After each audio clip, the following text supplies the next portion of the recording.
নমস্কার, আপনারা দেখছেন হাই নিউজ। আমি শ্রীপর্ণা রয়েছে আপনাদের সঙ্গে। শুরু করছি আজকে নিউজ টুডে। প্রয়াত বুদ্ধদেব ভট্টাচার্য পশ্চিমবঙ্গে 34 বছরের বামফ্রন্ট শাসনে দ্বিতীয় এবং শেষ মুখ্যমন্ত্রীর জীবনাবসান। বয়স হয়েছিল তার 80 বছর। বৃহস্পতিবার সকালে বুদ্ধদেব ভট্টাচার্যের মৃত্যুর খবর জানান তার সন্তান সুচেতন ভট্টাচার্য। আজ সকালে প্রাতঃরাশ করেছিলেন তিনি এবং তারপরে অসুস্থ হয়ে পড়েন। সকাল 8:20 পাম অ্যাভিনিউর বাড়িতেই প্রয়াত হন প্রাক্তন মুখ্যমন্ত্রী।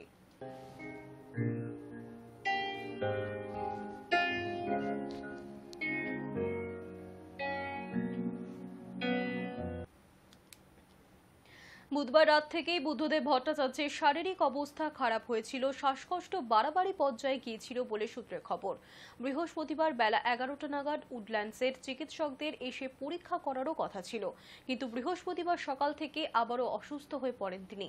সকালে উঠে প্রাতঃরাশের পর চাও খেয়েছিলেন, তারপরে আবারও অসুস্থ হয়ে পড়ায় তাকে নেবুলাইজার দেওয়ার চেষ্টা করা হয়। সূত্রের খবর, হৃদরোগে আক্রান্ত হয়েছিলেন তিনি। চিকিৎসকদের খবর দেওয়া হয় দ্রুত। তারা এসে বুদ্ধদেব ভট্টাচার্যকে প্রয়াত ঘোষণা করেন।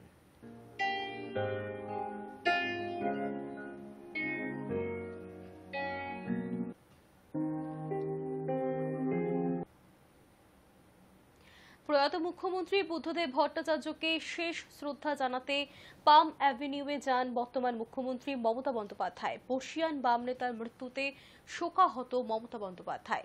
প্রাক্তন মুখ্যমন্ত্রীর শেষ যাত্রায় সব রকম সহযোগিতারও কথা বলেছেন তিনি। বৃহস্পতিবার রাজ্যের সরকারি ছুটি ঘোষণা করা হয়েছে।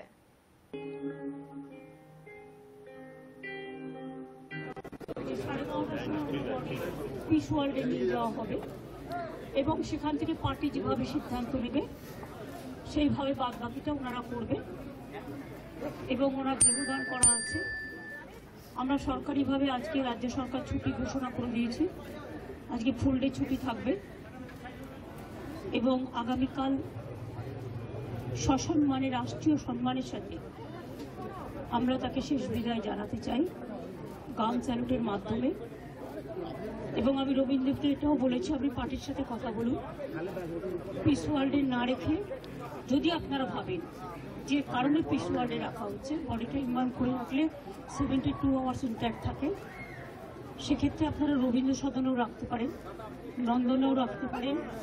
সেখানে অনেক মানুষ আছেন যারা দেখতে পারেন, কারণ শেষ দেখাটা সবাই দেখতে চায়। এবং তারপরে দল যা সিদ্ধান্ত নেবে, বিধানসভাতেও নিয়ে যেতে বলেছি। স্পিকার সাহেবও ফোন করেছিলেন ওনাদের। কাজে উনি দীর্ঘদিন বিধানসভার জনপ্রতিনিধি ছিলেন, মুখ্যমন্ত্রী ছিলেন, লিডার অব দ্য হাউস, এবং তাছাড়াও অনেক ডিপার্টমেন্টের মিনিস্টার ছিলেন দীর্ঘদিন। কাজে ওনার মৃত্যুটা রাজ্যের পক্ষে একটা বড় লস। ওনার সাথে আমার অনেকবার কথা হয়েছে, দেখা হয়েছে। উনি যতবার হসপিটালে ভর্তি হয়েছেন আমরা দেখতে গেছি এবং সবসময় উনি সুস্থ হয়ে ফিরে এসেছেন, এটা আমাদের কাছে বড় প্রাপ্য ছিল। ওনার মৃত্যুর বয়স হয়তো হয়নি, কিন্তু যেহেতু ওনার একটা প্রবলেম ছিল, শ্বাসকষ্ট হতো। আর সকালেও বৌদি বললেন যে ব্রেকফাস্ট করেছেন, ব্রেকফাস্টের পরেই শ্বাসকষ্টটা হয়ে হঠাৎ চলে গেছেন। কাজে আমি তার পরিবারবর্গ, মীরা বৌদিকে, সুচেতনা, তার সন্তানকে, আমার দলের সকলকে, সিপিএম দলের, বামফ্রন্টের সকলকে, সহনাগরিক সকলকেই আমাদের শ্রদ্ধা এবং সমবেদনা জানাচ্ছি। ওনার জীবনে অনেক কন্ট্রিবিউশন আছে, সেটা ডিটেলস আলোচনা এখানে করার জায়গা নয়। আসুন আমরা প্রার্থনা করি, তিনি পার্থিব জগৎ থেকে বিদায় নিয়েছেন, কিন্তু মানুষের জগতে বিচরণ করবেন। প্রয়াত রাজ্যের প্রাক্তন মুখ্যমন্ত্রী বুদ্ধদেব ভট্টাচার্যের শেষ যাত্রা বৃহস্পতিবার হবে না বলে জানালেন সিপিএম এর রাজ্য সম্পাদক মোহাম্মদ সেলিম। শুক্রবার সকাল 10টায় আলিমুদ্দিন স্ট্রিটের দফতরে আনা হবে বুদ্ধদেবের দেহ। সেখান থেকেই বিকেল 4টের সময় শুরু হবে শেষ যাত্রা। তবে শেষকৃত্য হবে না। বুদ্ধদেব ভট্টাচার্য দেহ দান করে গিয়েছিলেন, তার ইচ্ছে অনুযায়ী প্রাক্তন মুখ্যমন্ত্রীর দেহ দান করা হবে।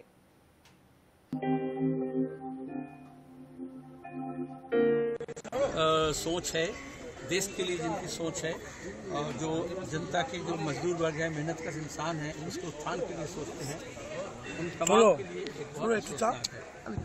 हमारे पश्चिम बंगाल के भूतपूर्व मुख्यमंत्री, CPIM के भूतपूर्व पॉलिट ब्यूरो सदस्य, युवा आंदोलन के नेता की हैसियत से उभरे थे और एक सच्चे इंसान की हैसियत से, एक अच्छे एडमिनिस्ट्रेटर की हैसियत से, एक सांप्रदायिकता विरोधी सेकुलर एग्रेसिव सेकुलर इंसान की हैसियत से और लीडर की हैसियत से आज के दौर में कोई भी भ्रष्टाचार मुक्त एक ऐसे शख्सियत का निधन होना हमारे लिए बेहद अफसोसनाक है।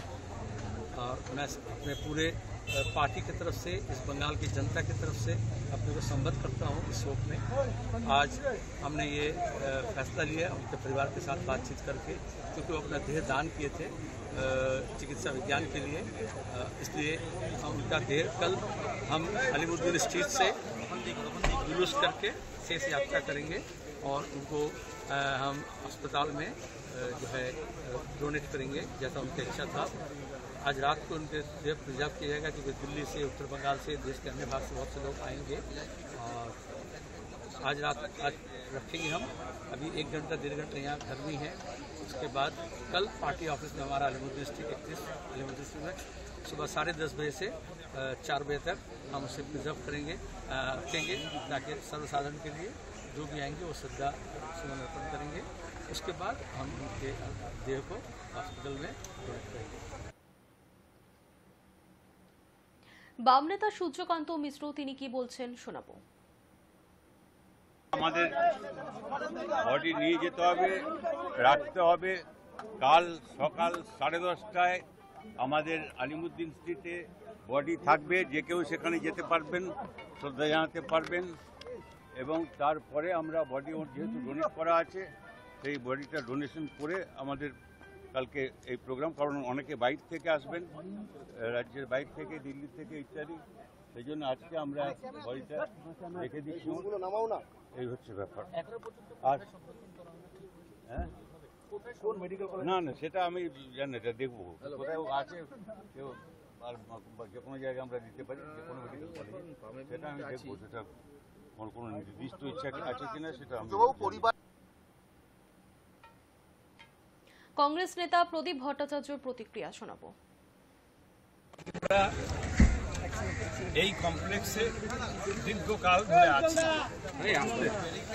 রাজনীতিতে তিনি যে কেন্দ্রবিন্দুতে ছিলেন, আমি সেই কেন্দ্রবিন্দুতে ছিলাম। আমার মনে আছে বাংলার মুখ্যমন্ত্রী, মোবাইলটা নামাও, আমি বাংলা বন্ধের ডাক দিয়েছি, কিন্তু তার সঙ্গে আমার কখনো রাজনৈতিক তিক্ততা তৈরি হয়নি। তার সঙ্গে যখন কথা হতো অত্যন্ত স্পষ্ট, সুন্দর, সৌজন্যতা রক্ষা করেই কথা হতো। একটা সামাজিক বন্ধুত্ব আমাদের মধ্যে ছিল এবং সামাজিক বন্ধুত্বটা কখনো আমরা জানতে দিইনি, উনিও ভাবিনি, আমরাও ওনার ভিতরে একটা অত্যন্ত সৌজন্যতা বোধ ছিল, সেটাকে আমি যথেষ্ট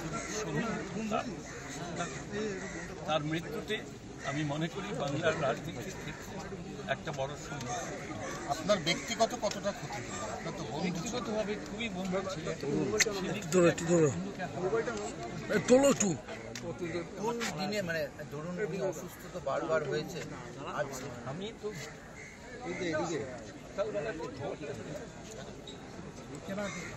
এদিকে কোভিডের সময় উনি ফেরোতে বের, তখন আমার মনে হয়েছিল যে উনি হয়তো আরো বেশ কিছুদিন বসে, কারণ ওই পিরিয়ড থেকে উনি যাই হোক সময় হয়েছে।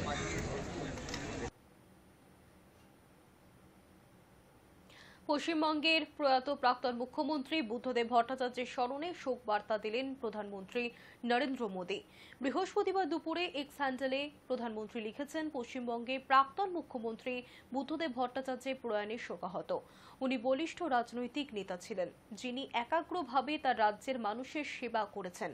পরিবার এবং সমর্থকদের আমার আন্তরিক সমবেদনা।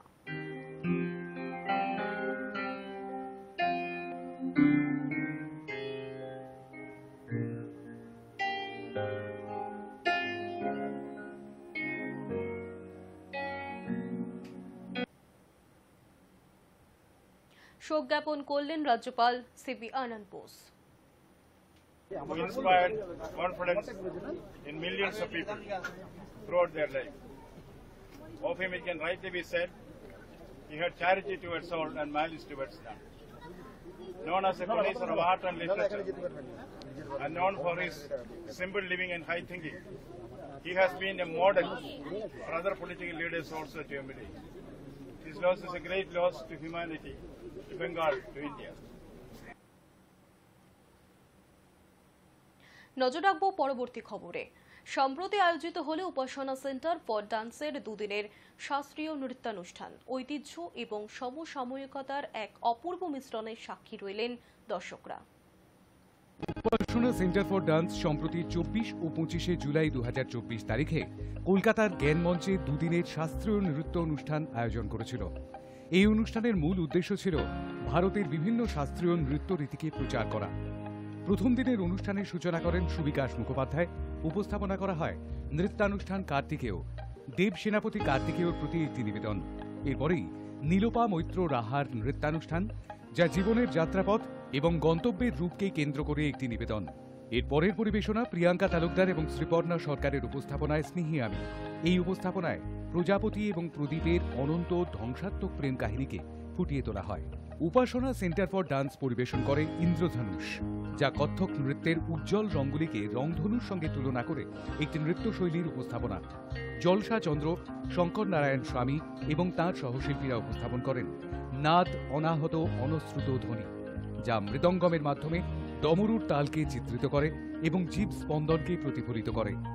তৃণা রায় অনুরাগা উপস্থাপন করেন, যা কত্থক নৃত্যের মাধ্যমে আকাঙ্ক্ষা থেকে আনন্দের বিশ্বজনীনতাকে ফুটিয়ে তুলেছে। মিলন অধিকারী এবং মৌসুম ইয়াসমিন পরিবেশন করেন মিশ্রাণী আলারিপু, যা ছন্দের উপর ভিত্তি করে একজন নৃত্যশিল্পীর প্রকাশকে চিত্রিত করে। এরপরে তিল্লানা, একটি ঐতিহ্যবাহী দক্ষিণ ভারতীয় কর্ণাটকী সঙ্গীতের অংশ, যা কনসার্টের সমাপ্তিতে পরিবেশিত হয়। वृंदावन में रास रचायो चंद्र बदन कृष्णा हर गोपिन संग रास रचायो मदन मोहन कृष्णा। অনুষ্ঠানের দ্বিতীয় দিনটি শুরু হয় অর্পিতা ভেঙ্কটেশের নাট্যম সঙ্গীতানি বাদিত্রম দিয়ে, যা নাট্যশাস্ত্রে বর্ণিত 4 ধরনের বাদ্যযন্ত্রের উপর ভিত্তি করে একটি প্রযোজনা, যা বাদ্যযন্ত্রের একটি নান্দনিক পরিবেশকে উপস্থাপন করে। উদক পারফর্মিং আর্টস পরিবেশন করে শঙ্কর জটাধার, যা শিবের বিভিন্ন দিক উদযাপন করে এবং গুরু অসীম বন্ধু ভট্টাচার্যের একটি কবিতা উপস্থাপন করে। এরপর কঙ্কনা সিংহ উপস্থাপন করেন কুণ্ডলিনী, যা আমাদের মধ্যে বাস করা আদি পরাশক্তির গভীর রূপটি চিত্রিত করে, যা পরম শিবের সঙ্গে মিলিত হয়। উপাসনা সেন্টার ফর ডান্স তাদের পরবর্তী প্রযোজনায় আবার মঞ্চে আসে কাম ব্যাক বুদ্ধা নিয়ে, যা মানবতা, শান্তি এবং প্রশান্তির বার্তা ছড়িয়ে দেয়। মালবিকা মেনন মোহিনীআট্টম বাই রঙ্গাপুর বিহার পরিবেশন করেন, যা শ্রীরঙ্গম মন্দিরের শ্রী রঙ্গনাথ স্বামীর উপর আধারিত একটি রচনা, স্বর প্যাটার্ন দিয়ে সমৃদ্ধ। এরপর আলোকপর্ণা গুহ কত্থক কি কথকতা উপস্থাপন করেন, যা সামাজিক রাজনৈতিক পরিবর্তনের মাধ্যমে কত্থক নৃত্যের আত্মা এবং বিবর্তনকে চিহ্নিত করে। দ্বিতীয় দিনের অনুষ্ঠানের শেষে রাজীব ভট্টাচার্য এবং তাঁর দল উপস্থাপন করেন রাম স্তোত্রাণু, যা শ্রীরামকে উদ্দেশ্য করে একটি নিবেদন। এরপরে পল্লবী, যা নৃত্য এবং সঙ্গীতের একটি শুদ্ধ নৃত্য পরিবেশনা। ভট্টাচার্য আমাকে এখন সবাই গুরু বলে, পণ্ডিত বলে, but I am not that. I am a simple student of my art from Kathak. I am serving for last 50 years। 6 বছর বয়সে ঘুমরু পড়েছিলাম, তারপরে গুরু শিষ্য পরম্পরা অনুযায়ী শিখে যাচ্ছি স্টিল নাও। আর এই নবদিশা ফেস্টিভ্যাল সম্বন্ধে বলি, এটা 15 বছর ধরে করছি। অত্যন্ত আর্থিক দুরবস্থার মধ্যে দিয়ে শুরু করেছিলাম, কিন্তু আসলে একটা আর্টিস্টের আর্ট থাকে টু এক্সপ্লোর ইয়োর সেলফ। তা শুধু ইয়োর সেলফ নয়, আমি এরকমভাবে অনেককে নিয়ে এসে দিনের পর দিন প্রত্যেকটা বছর করেছি। সারা ভারতবর্ষ থেকে বহু আর্টিস্ট এসছে, কিন্তু লাস্ট 2 years ধরে আমি কলকাতা বেসড আর্টিস্টদের উপর হাইলাইট করছি, কারণ কলকাতা ইজ বিউটিফুল। অল আপনারা দেখবেন, all dances is so brilliantly ভাবছে, চিন্তা করছে আর তাকে এক্সিকিউট করছে, সেটা একটা খুব বড় কথা। আর আমার মনে হয় সেটাই হওয়া উচিত। সময় বদলেছে, আমরা ওই দিল্লি বম্বে চেন্নাই দেখে মুগ্ধ হওয়ার মতো নয়, কলকাতায় অনেক বড় বড় শিল্পী হয়েছে এবং পরবর্তী জেনারেশনে তারা করছে। এটা আমার কাছে খুব আনন্দের। নবদিশার মেন উদ্দেশ্য হচ্ছে যে exploring the new path, within the ট্র্যাডিশনে, কিপিং দ্য ট্র্যাডিশন ইন্ট্যাক্ট রেখে কী করে নিজেকে এক্সপ্লোর করবো, how we will explore and think about your own method. সেটা নিয়ে নবদিশা চলতে থাকবে, সামনের বছরও আবার করবো। আর আপনার সাথে খুব খুব ভালো লাগবে। উপাসনা সেন্টার ফর ডান্স বহু বছর ধরে নবদিশা উৎসব আয়োজন করে আসছে, যার মূল লক্ষ্য বিভিন্ন নৃত্য রীতিকে জনপ্রিয় করা এবং প্রচার করা। এই উৎসবটি ঐতিহ্যের সঙ্গে সমসাময়িক ধারণার মিশ্রণকে তুলে ধরে শাস্ত্রীয় নৃত্যের বিবর্তন এবং সৃজনশীলতাকে প্রদর্শন করে। Hi News Network. News Today এখনকার মতো এই পর্যন্তই। দেখতে থাকুন হাই নিউজ, নির্ভীক নিরপেক্ষ।